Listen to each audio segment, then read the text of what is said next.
We've been actively working on our seaberry harvest, sea buckthorn harvest. Did a bunch of hand picking with the fruit that are lower and easier to access, but we've got way more to pick, and a whole bunch of plants are taller than is comfortable to pick by hand. And rather than getting a ladder out to do it, I'm going to work with a technique that was shared with my friend by my friend Buzz Ferver, and then I've watched some videos, saw some ideas from my friend Ben Falk about this.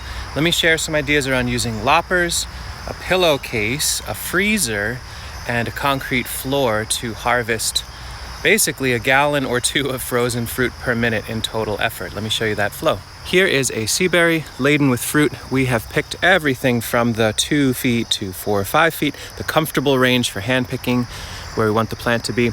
Now keep in mind, if I were to cut some of these branches that are loaded with fruit, it sets the plant back on production. So if you're just getting into having a seaberry and had just a little bit of fruit, by all means, you should not be cutting them right away. These are plants that are pretty well established. They're in the ground for 6 years, 7 years. They're starting to actively sucker and run. There's a lot in the landscape. So bringing them back down a bit, maybe not this harsh, but somewhat, would allow more light into the suckers and regrowth, maybe an opportunity of other things to happen underneath. And in some ways, most importantly, it's going to make it a lot easier to harvest. So I'm going to lop off one of these big branches. The plant will recoup. It might set it back on production next year, but it will pick up again. Now, if we didn't have freezer space, or we had a smaller, or if we had a bunch of people around, we could just now take it and sit down, pick them fresh, and get them that way. You could break them down a little bit. I like to cut right along the main stem.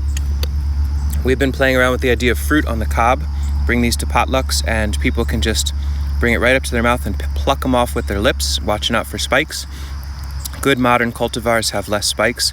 This is a really fun way to hand fruit off to friends and family.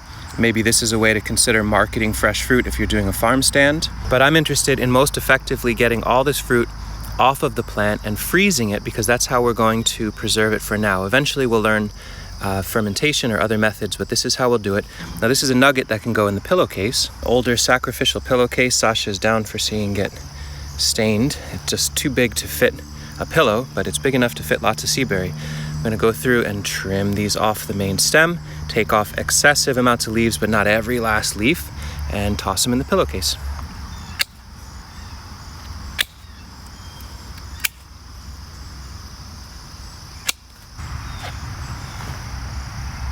Quick side note, if you were interested in propagating midsummer softwood cuttings, to my eye, these are the ideal cuttings. This is talking with Buzz Ferver for a few years and what he works and looks for. These tip growths that are really vigorous this year, shoots, nice and decently long with a bunch of the leaves pulled off, can be stuck in water with some willow stems to encourage rooting, maybe with the bubbler. We've talked about that in past videos. If I have time, I'll make a video about our intermittent mist system. That's a side note, but if you are cutting big branches to harvest fruit, be aware that there's this additional potential yield of propagation material to clone additional plants while you're getting the fruit. 5 minutes later, and we've got some big branches with low density fruit for hand picking and enjoying, and a pillowcase that is filled enough. That's about how much room we have in our chest freezer. So this goes in the freezer. This goes into the hands of friends to pick and enjoy. We're learning that this time of year, when the seaberries start to just get a little too soft to pick fresh, maybe we'll call them super ripe or overripe, that is the moment when wild birds start to take a real interest in harvesting these. So over time, I think we'd like to add more and more in the landscape so we can lop a whole bunch, have some that are taking turns to rebound and regrow for next year's lopping, and leave crops like this up for the wild birds. Maybe we'll cut some of these and send them directly into the chicken yard for their pleasure, but have the abundance of this plant spread out amongst many species feels about like the right move. We've got just enough room in this middle bay to lay in the pillowcase. They can get squished a little bit, but we don't want to pack them in too tight. If you've got much smaller space or a standard freezer, maybe you just want to lay them on a dish towel. I've actually taken a t-shirt and tied it off and filled that up and put it in smaller spaces. We'll close this, we'll let it freeze, and we'll come back to it.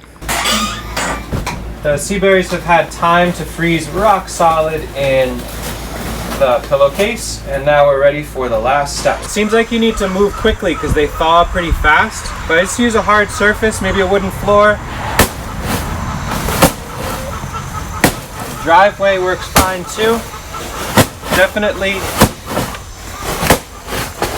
a sacrificial pillowcase. Dog is certainly optional for this part. That's what it looks like for cutting them, packing them. In our case, a pillowcase. Friend Ben Falk does it with a burlap sack. You can use an old t-shirt. You can see pretty much entirely, a couple of clumps. We're gonna actually leave that on. The chickens will really enjoy that. I'll pick out most of the biggest sticks. And then, while it's all still frozen in front of a fan,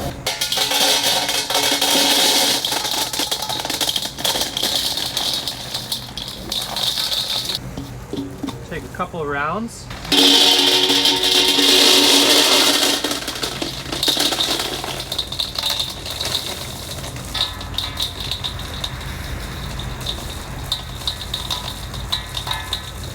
I have this little blower that I really like for winnowing seeds.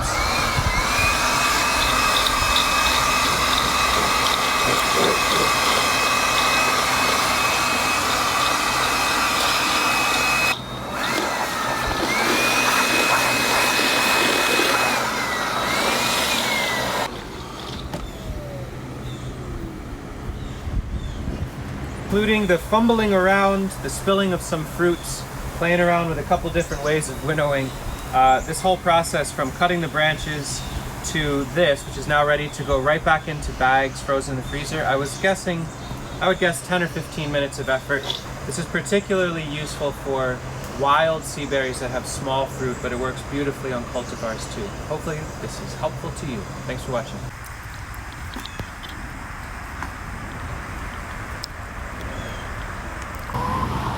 It's cool to learn just how much, well, the wild birds really love seaberry once they're overripe.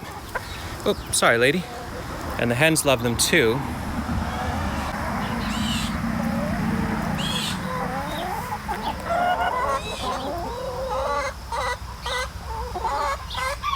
Leaving them on the branch like this means it takes a little longer for them to get all the flavor.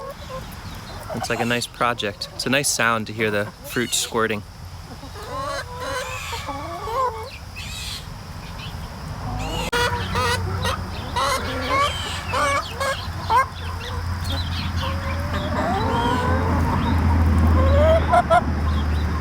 Get it, girl.